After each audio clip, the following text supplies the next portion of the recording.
प्रिय छात्रों, आज हम आपके लिए कक्षा 6 का अभ्यास 4.6 लेकर आए हैं, जिसमें पहला प्रश्न दिया हुआ है, संलग्न आकृति देखकर लिखिए।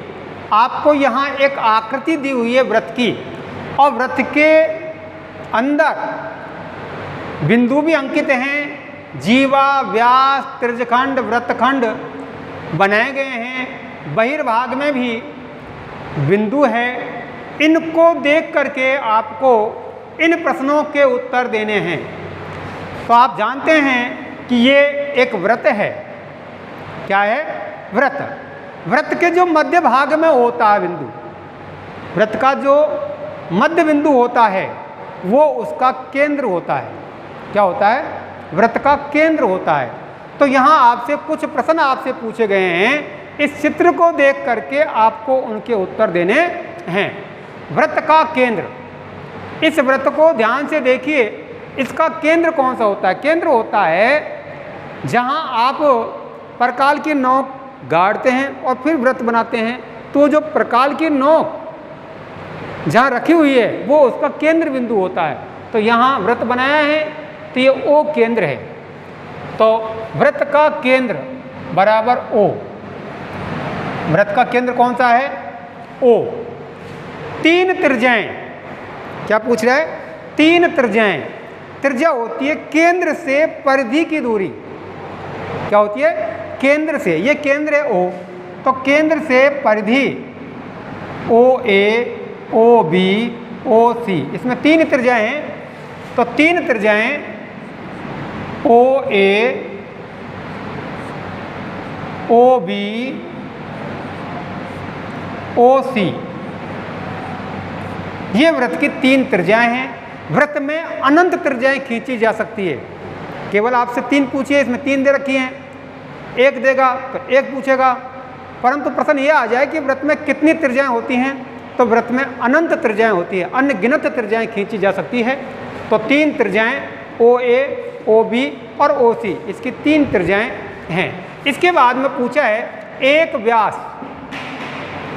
एक व्यास, व्यास क्या होता है? व्यास होता है कि वृत्त का जो 2 समान भागों में बांटता है वो वृत्त का व्यास कहलाता है। तो एक व्यास, तो यहाँ व्यास है ए सी। व्यास कौन सा है? ए सी। ए सी वृत्त का व्यास है। क्या है? ए सी वृत्त का व्यास है। जो व्यास होती है, जो वृत्त की सबसे बड़ी जीवा भी होती है, सबसे बड़ी जीवा व्यास कहलाती है। परंतु यहाँ व्यास पूछा है तो ए सी जो वृत्त के 2 समान भाग करती है। तो ए सी क्या कर रही है? इस वृत्त को 2 समान भागों में बांट रही है, इसलिए ए सी क्या है? इसका व्यास है। एक जीवा, एक जीवा पूछिए आपसे, तो जीवा वृत्त के 2 असमान भाग करती है। 2 असमान भाग करती है वृत्त की जीवा होती है जो। तो ईडी क्या है? वृत्त की जीवा है। तो एक जीवा बराबर ईडी। ईडी ये वृत्त की क्या है? जीवा है। अभ्यंतर में 2 बिंदु, अभ्यंतर में यानी इस वृत्त के अंदर, अभ्यंतर मत होता है अंदर, तो 2 बिंदु कौन कौन से अंकित है? 2 बिंदु, एक तो O और दूसरा P, ये इस वृत्त के अभ्यंतर में स्थित हैं। तो यहाँ आप लिखोगे अभ्यंतर में 2 बिंदु O और P, O, P, O और P इसके अभ्यंतर में स्थित हैं। बहिर्भाग में 1 बिंदु, बहिर, बाहर, तो ये पूछा बहिर्भाग में, इस वृत्त के बहिर्भाग में 1 बिंदु भी दिया हुआ है। कौन सा बिंदु दिया हुआ है? वहाँ तक आप नज़र फैलाइए। क्यू बिंदु, ये बहिर्भाग में, बाहर है। क्यू बिंदु इस वृत्त के बहिर्भाग में स्थित है, इसलिए यहाँ बहिर्भाग में 1 बिंदु कौन सा है? क्यू। क्या है? क्यू बिंदु है। एक त्रिज्यखंड, त्रिज्यखंड होता है त्रिज्याओं से बना हुआ खंड। 2 त्रिज्याओं से बना हुआ खंड क्या होता है? त्रिज्यखंड। तो त्रिज्यखंड है ओ A B.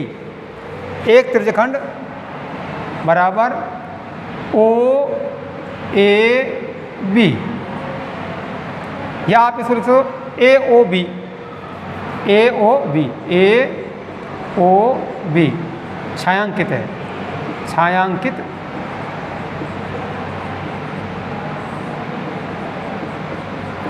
A O B छायांकित भाग। ये क्या है? एक त्रिज्यखंड है। क्या है? त्रिज्यखंड है। दो त्रिज्याओं से जो खंड बनता है वो त्रिज्यखंड कहलाता है। तो ये त्रिज्यखंड है जो छायांकित है।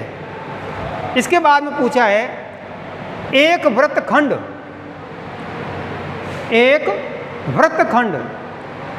तो वृत्तखंड क्या होते हैं? लघु वृत्तखंड भी होता है और दीर्घ वृत्तखंड भी होता है, परंतु यहाँ लघु वृत्तखंड है ये ईडी, एक वृत्तखंड बराबर ईडी, ईडी छायांकित भाग, छायांकित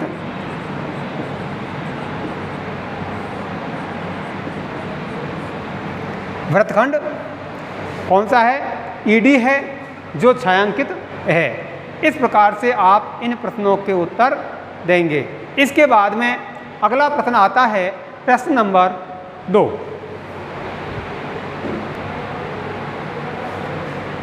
इसी का प्रश्न नंबर दूसरा है, प्रश्न नंबर 2। उसमें ए और बी दो विकल्प प्रश्न दिए हैं। पहला प्रश्न पूछा है क्या वृत्त का प्रत्येक व्यास उसकी एक जीवा भी होता है? वृत्त का प्रत्येक व्यास उसकी एक जीवा भी होता है? हाँ, तो उत्तर होगा आपका हाँ। वृत्त का प्रत्येक व्यास, वृत्त का व्यास होता है जो वृत्त की सबसे बड़ी जीवा भी कहलाती है। वृत्त का व्यास होता है जो क्या कहलाती है? वृत्त की सबसे बड़ी जीवा भी कहलाती है। तो हाँ, बी प्रश्न पूछा है इसमें क्या वृत्त की प्रत्येक जीवा, वृत्त की जीवा उसका एक व्यास भी होती है? जीवा व्यास नहीं होती है, जीवा व्यास नहीं होती है, व्यास होती है जो जीवा कहला सकती है। अगर सबसे बड़ी सबसे व्यास है जो जीवा कहलाएगा, क्योंकि वो सबसे बड़ा होता है। तो क्या वृत्त की प्रत्येक जीवा उसका एक व्यास भी होती है? उत्तर होगा नहीं।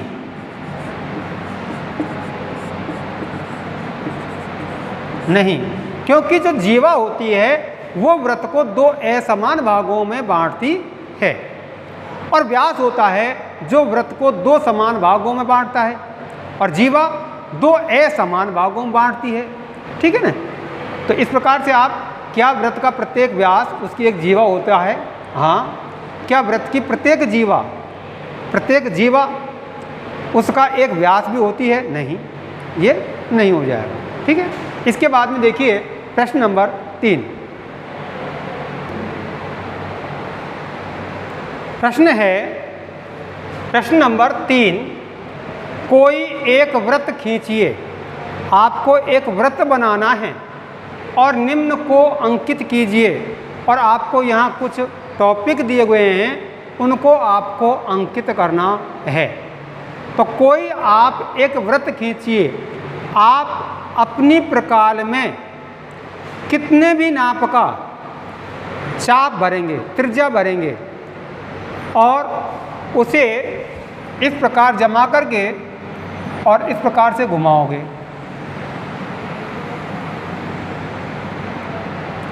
ये केंद्र मान लिया और इस पर नोक जमा करके इस प्रकार से आपने घुमा दिया। ये एक क्या बन जाता है? वृत्त बन जाता है। ठीक है। कोई वृत्त खींचिए, हमने वृत्त खींच दिया।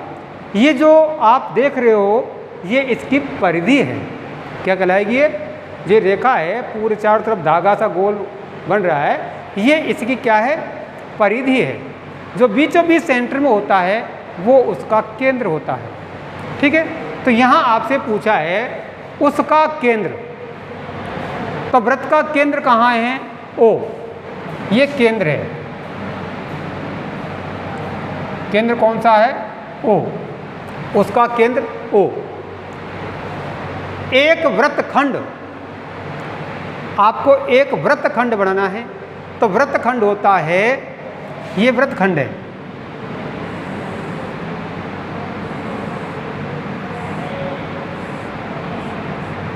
छायांकित भाग है ए बी, ये वृत्तखंड है।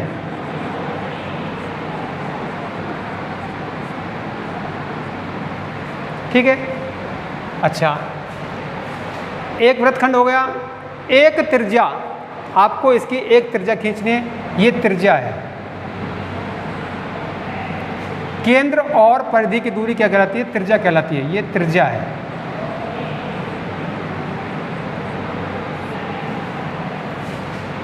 ओ सी रख देते हैं इसका नाम, ओ सी।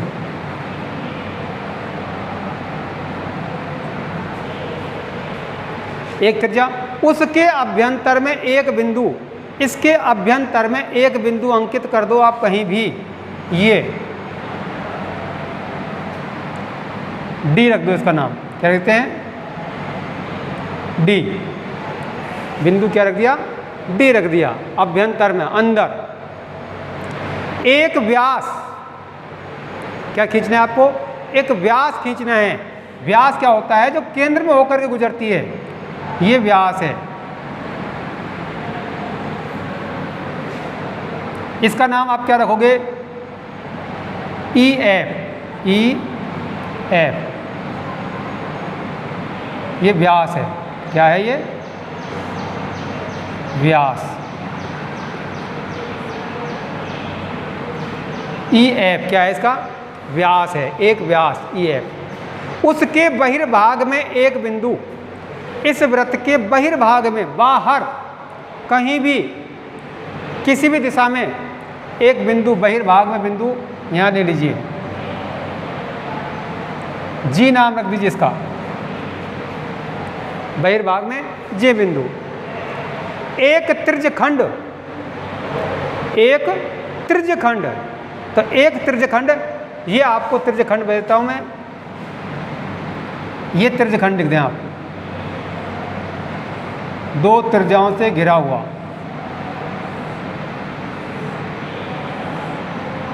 छायांकित भाग है, ये है त्रिज्यखंड, त्रिज्यखंड। क्या है ये? त्रिज्यखंड है, एक त्रिज्यखंड। एक चाप, आपको क्या बताना है? एक चाप। तो चाप क्या होता है? एक चाप, ये चाप है।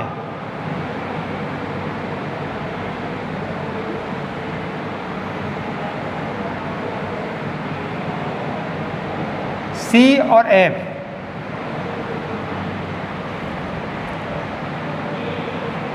चाप।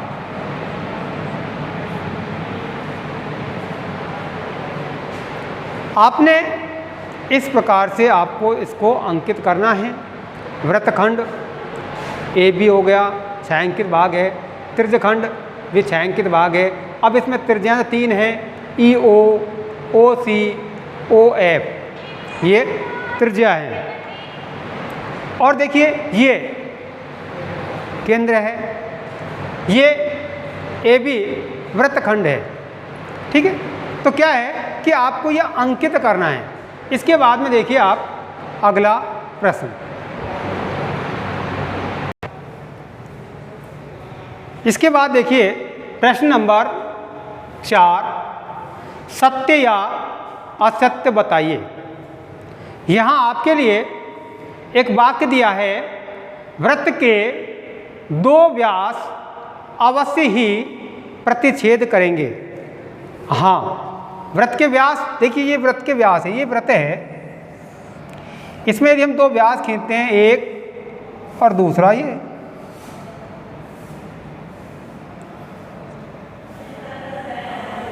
तो ये अवश्य ही प्रतिच्छेद करते हैं। तो उत्तर हाँ, सत्य है।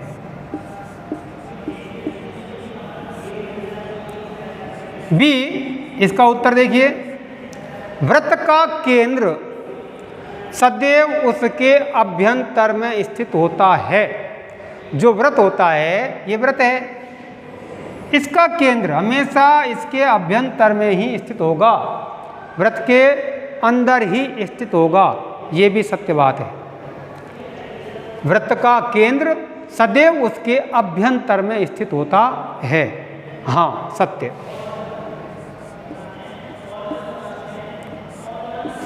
इसी प्रश्न के साथ आज का यह वीडियो और प्रश्नावली 4 संपूर्ण होती है। आप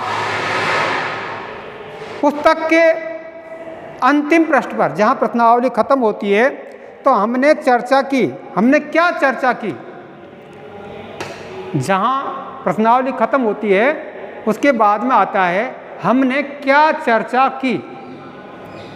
तो वो अध्ययन बिंदु होते हैं, आप उन अध्ययन बिंदुओं को भी पढ़ें और उन्हें भी आप अपनी नोटबुक में उतारें, क्योंकि उनके माध्यम से आप गणित से संबंधित सारी जानकारी प्राप्त कर लेंगे। इसलिए हमने क्या सीखा उनको भी आपको पढ़ना है और ध्यान देना है। इसके बाद हम आपके लिए नया अध्याय लेकर के आएंगे। तब तक के लिए धन्यवाद।